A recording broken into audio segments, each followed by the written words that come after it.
Saudara, dari sekian banyak nama yang dipanggil oleh Prabowo Subianto Kertanegara, diantaranya merupakan anggota Kabinet Indonesia Maju pimpinan Presiden Joko Widodo.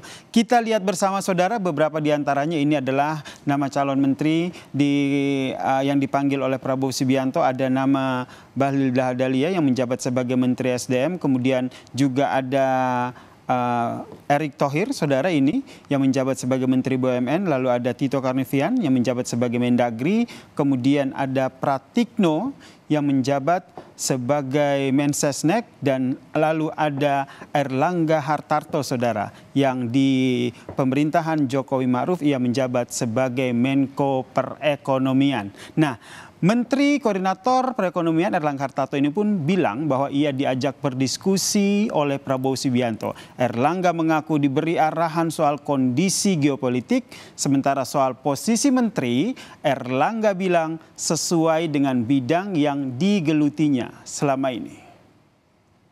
Pembahasan dengan beliau ada beberapa hal yang menjadi penekanan beliau, tetapi penugasannya tentu sesuai dengan bidang yang selama ini saya geluti. Nah, kalau posisinya nanti diumumkan oleh beliau secara langsung, tetapi beliau menyampaikan tentu geopolitik kan tidak sedang baik-baik saja. Geoekonomi juga demikian, sehingga perimbangan antara barat dan timur lebih berimbang. Sementara itu, saudara, Menteri BUMN saat ini yaitu Erick Thohir, ia mengaku diberi amanah oleh Prabowo Subianto sebagai presiden terpilih. Namun Erick Thohir tidak sebut posisi apa yang disiapkan oleh Prabowo untuk dirinya. Saya tadi dipanggil oleh Pak Prabowo, beliau memberikan arahan bagaimana rencana ke depan, karena tentu situasi dunia sedang tentu kompleks ya, kita bisa lihat. Dan tentu amanah ini ya tadi saya sampaikan akan saya jaga sebaik-baiknya, dan saya akan pastikan amanah ini kita sukseskan gitu. Saya pekerja keras, semua tahu, dan saya loyal. Tetapi ya memang situasi tidak mudah ya, kita harus terus dorong seluruh yang tentu diamanahkan gitu. Pak, berarti posisinya sama seperti yang lama? Oh, saya rasa itu tupoksi beliau sebagai Bapak Presiden. Kembali beliau yang nyampaikan nanti. Kalau saya yang penting fokus yang ada aja. Nama lain Menteri Joko Widodo yang dipanggil oleh Prabowo ke Kertanegara adalah, kita lihat ini ada Menteri ATR BPN Agus Harimurti Yudhoyono, kemudian ada juga Menteri Sosial yaitu Saifullah Yusuf, dan juga ada juga Menteri Perdagangan Zulkifli Hasan, serta Menteri Pertanian Amran Sulaiman. Lalu ada Menkumham yaitu Supratman Andi Aktas, saudara. Nah, Amran Sulaiman mengaku ini berbincang dengan Prabowo soal pertanian. Amran diminta untuk fokus pada swasembada pangan. Diskusi sekitar pertanian bidang kami. Berarti lanjut ya Pak ya? Lanjut buat lumbung pangan di Merauke ya Pak? Insya Allah, doakan. Tadi ditelepon jam berapa Pak? Jam 18.00, diskusi masalah pertanian aja. Berarti lanjut Pak ya? Fokus pada swasembada. Kita harus mandiri pangan, kita memenuhi kebutuhan pangan dalam negeri. Bisa itu fokus Pak? Ya, Swasembada Pak? insya Allah bisa. Pasti ada tantangan, ada El Nino, kemudian ada hama, ada kekeringan, ada La Nina. Ini tantangan.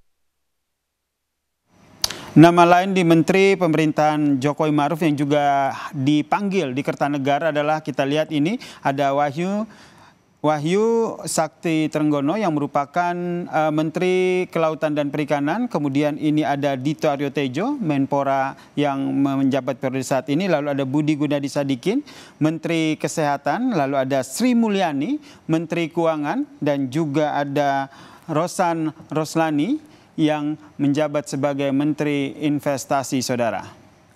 Nah, Budi Gunadisadikin sendiri mengaku diajak berdiskusi soal kesehatan oleh Prabowo Subianto. Budi Gunadi bilang bahwa Prabowo memintanya agar jumlah dokter di Indonesia ini harus cukup. Bicara sama beliau mengenai masalah kesehatan, ya. Jumlah dokternya harus cukup, jumlah dokter spesialisnya harus cukup. Bagaimana pendidikan dokter-dokter dan dokter spesialis ini bisa diperbanyak. Kalau masyarakat juga masih kekurangan, bisa nggak belajarnya nggak hanya di dalam negeri saja, tapi bisa juga di luar negeri untuk mempercepat. Beliau juga ingin agar pemeriksaan kesehatan terus ditingkatkan agar jangan sampai sakit masyarakatnya. Kalau bisa kita jaga supaya sehat terus. Dan sosok yang digadang-gadang kembali jadi Menteri Keuangan adalah Sri Mulyani, saudara.